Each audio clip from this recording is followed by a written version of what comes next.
Welcome back to Unwatchable, episode 9.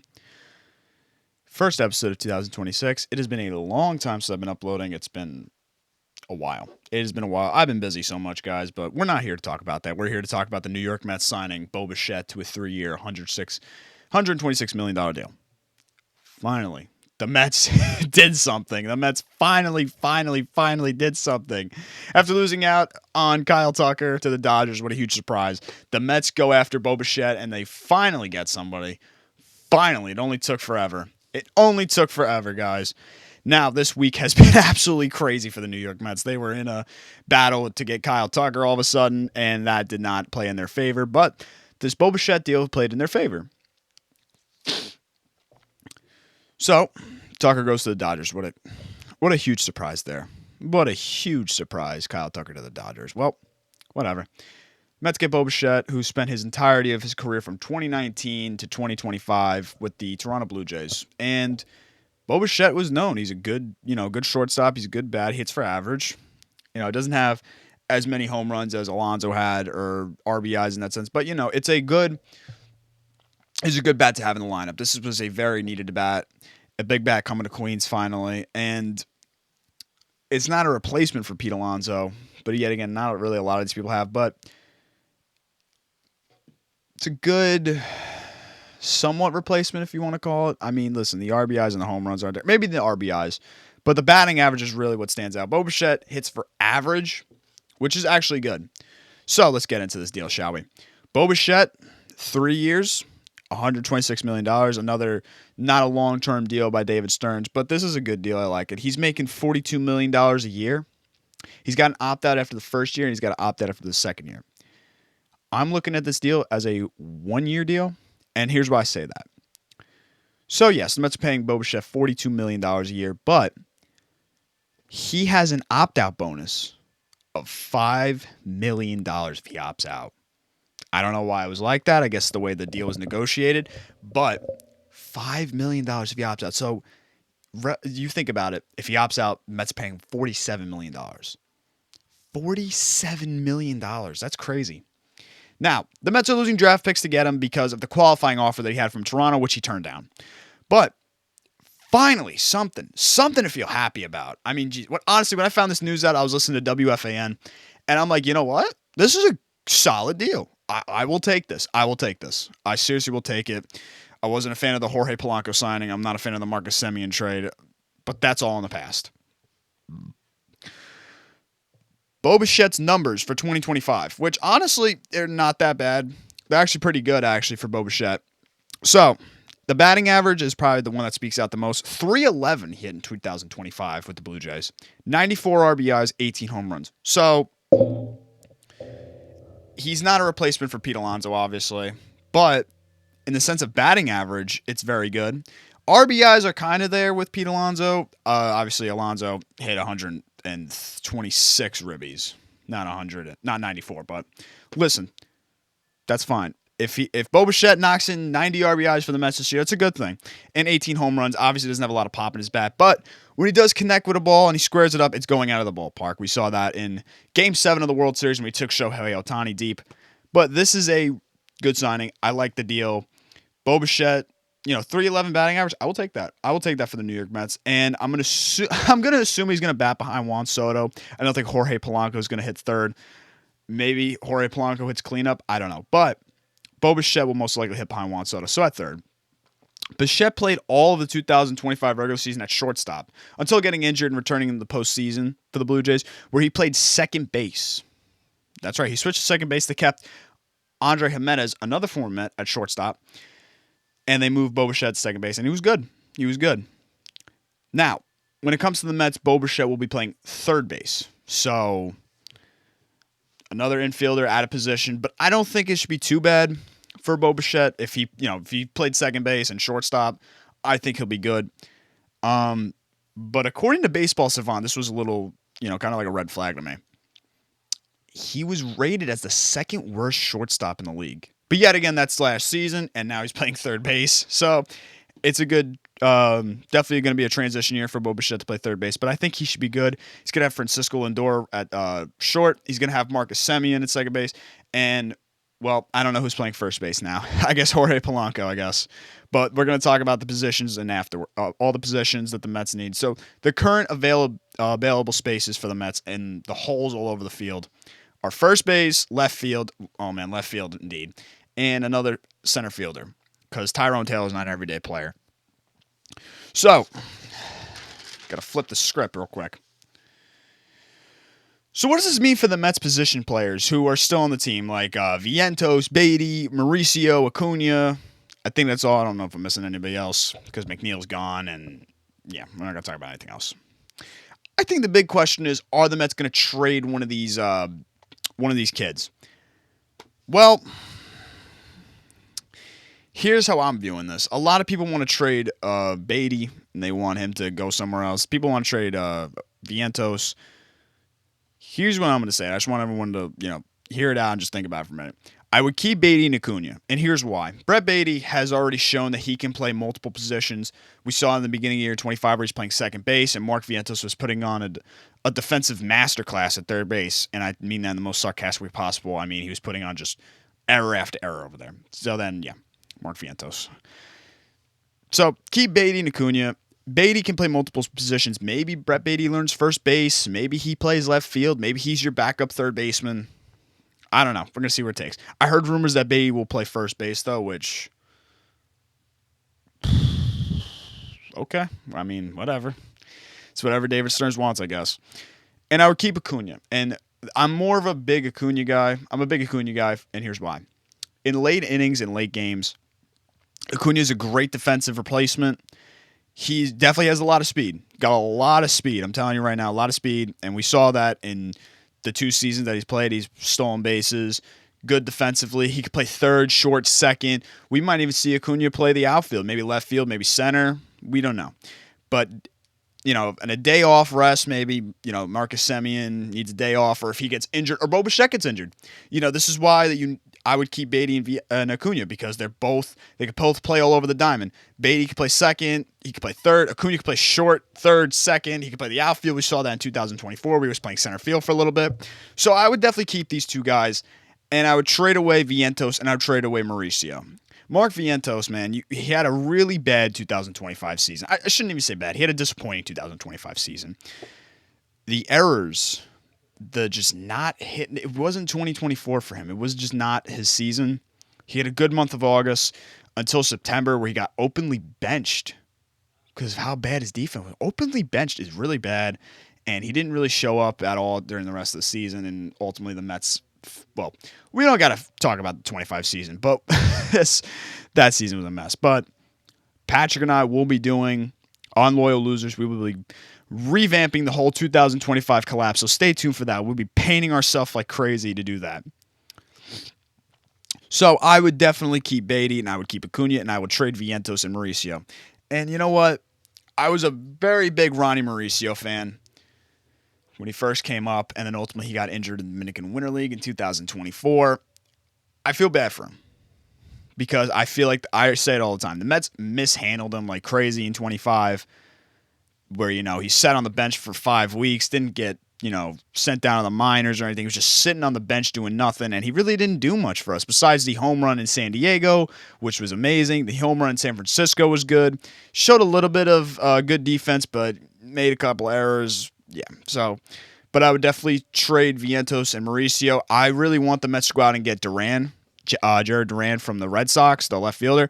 Get him, you sign him. Maybe you get a pitching guy pitching as well. Maybe like a good number 1, number 2 starter. Somebody go along. Because right now, yes, the Mets need a left fielder, and they also need another center fielder because Tyrone Taylor, like I said, is not an everyday player. They need pitching. Because right now, I don't even know who's out of the bullpen anymore at this point. I know like 10 Mets pitchers need Tommy John surgery. I've had the list somewhere, but I'm not going to go out and name it. But it's a lot of players who are injured. I know Reed Garrett and Tyler McGill. I think they're out for the next season. Funny enough, they got tenured. I think I know one pitcher, and that's Waskar Brazenbaum. But, hopefully the Mets sign somebody. But, yeah, I would definitely trade Vientos and Mauricio. I would like the Mets also to go out and get Harrison Bader. Yeah, bring back Bader. He wanted to stay. you know? And ultimately, he ended up bending us over when it came to that Phillies series towards the end of the year. Harrison Bader showed up, and, well, we didn't like it. I was not a fan of it, and it was just painful. Funny, I heard, Jose Siri was still around. Maybe the Mets bring him back. I'm kidding, not bringing back Jose Siri. He was horrible. Cedric Mullins is not coming back. I hate both of them. That signing of the trade of Jose Siri was horrible. Don't bring him back. But no, seriously, go out there. You get Harrison Bader, bring him back. Maybe you go out and get Duran. I'm fine with, David Stearns trading Vientos and Mauricio for an outfielder or a pitcher. You got to go out and get these players because right now there's still a hole in left field. If you're going to have Brett Beatty learn left field, I mean, you could do that, or, the utility of Jorge Polanco, can he play left field? But apparently he's playing first, but now Beatty's playing first. Right now it's all over the place for the Mets. I saw a meme on Instagram where it was just the whole right side of the infield. It was like 6 infielders, and I'm like, yeah, that's the 26 Mets right now. You got nobody on the other side besides Lindor. They need a left fielder and they need pitching. Like I said, I really, really, really want them to go out and get Duran. I think it'd be a great left fielder for us. I really do think that. I also want them to go out and sign Harrison Bader. I'm not saying you got to sign Bader to a 5-year deal, which we already know David Stearns is not going to do. But no, go out there, you sign him for, give him a 2-year deal. Give him a 2-year deal, give him an opt-out after the first year. Or, you can give him a player option after the first year because, you like non-tendering people, David Stearns. So you can do that. Oh, AJ Minter is out of the bullpen. I totally forgot AJ Minter. It's been that long of an offseason already. Wow, that's crazy. But no, I am fine with, trading Vientos and Mauricio. Like I said, I felt bad for Ronnie, but, you just got to move on. So, right now, this is how the Mets look. You got Juan Soto in right, Tyrone Taylor in center. You don't have a left fielder right now. At first base, I guess you can platoon Polanco and Beatty. Second base is Semien and Acuna, I guess. Sure, you got Lindor. Third base, you're going to have Bo Bichette. So, this is why I say you got to keep Acuna and Beatty. So, let's say because Bo Bichette is known to get injured. Yeah, he's known to get injured. We saw that a lot in Toronto. So, if he goes down, who is going to be the next, the man up to replace him? Coming as the defensive switch, I guess if you want to call it, or to replace him in the game when he gets injured. Because obviously we don't have Jeff McNeil. We don't have Luis Guillorme. We do not have Jose Iglesias. We might not even have Mark Vientos or Ronnie Mauricio if they get traded. You're going to Beatty or Acuna. Who are you going to throw at third base? You're going to throw Beatty, you're going to throw Acuna. I say you throw Beatty there. And then Acuna obviously can come in, he can pitch run. And obviously he can play third base as well. We saw that. I rather the Mets go after Duran, like I said, and Bader. So that way you have Bader and Taylor switching time there. Like I said, Tyrone Taylor, good outfielder. He just doesn't have the bat. But Bader was very good for us in 2024 until he fell off. But he was still good. I would have brought him back after that year. I really would, because we saw how horrible the defensive was in the outfield for the Mets. They used like 5 center fielders, and not really any of them were good. But no. Bring back Bader. Get Jared Duran from the Red Sox. Throw him in left field. And if you don't get a left fielder, I joke around with Pat about this all the time. Jared Young in left field. I'm kidding. Do not put Jared Young in left field. I would rather have Luis Angel Acuna play the outfield, maybe left field, maybe even center. If you don't, let's say for instance, you don't get Duran. You sign back Bader on a 1-year deal. Okay. So you still have a hole in left field. You could have Acuna out there playing left field. I can see that. But I also heard rumors that Beatty's going to play left field. Right now, the Mets have signed so many infielders. Like I said, you're going to have 4 infielders at every position right now. You're going to have the second baseman, you have the backup second baseman in the same game. You're going to have a middle infielder. You're going to have a short third base, middle infielder. It's going to be a whole thing with the Mets. But like I said, I am a big fan of the Bo Bichette deal. It feels good, to have another good bat in the lineup. But right now, the top 3 I think people are going to worry about is Lindor, Soto, and Bichette. Other than that, who's really afraid of anybody in the lineup? Tyrone Taylor could run into 2 bombs, 3 bombs, 4. Alvarez, you can worry about Alvarez. I would bat Alvarez actually cleanup, honestly. I would bat him cleanup, and then are people really worried about Jorge Polanco? Honestly, are you really worried about Polanco? Maybe some people are. I don't know. So you could do that, obviously. But right now, That's how the Mets look. You can have Soto right, Taylor center, nobody in left field currently. Third base Bichette, short Lindor, second Semien, and first base Polanco. And who knows? Maybe the Mets don't even keep all the four guys like I just mentioned: Beatty, Vientos, Ronnie, and Acuna. Maybe they all get traded. Maybe they all get in a blockbuster trade. I don't know. But I would definitely love to see the Mets keep Beatty and Acuna because they can play other positions. Like I said, the rumors is that Beatty's going to play first base. You could do that too. You could have him learn first base. My coworker Chris, actually, who was drafted in the MLB, true story, I swear to God, says that Beatty looks like a first baseman, just doesn't have the bat for it. And I don't see that. I don't see Brett Beatty looking like a first baseman unless, he bulks up and looks like Pete Alonso. I mean, maybe I'm wrong. Maybe the Mets, platoon Mark Vientos at first base with Polanco and they trade off Beatty. If you trade off Beatty and Acuna, let's say they do the opposite. They trade Acuna and Beatty.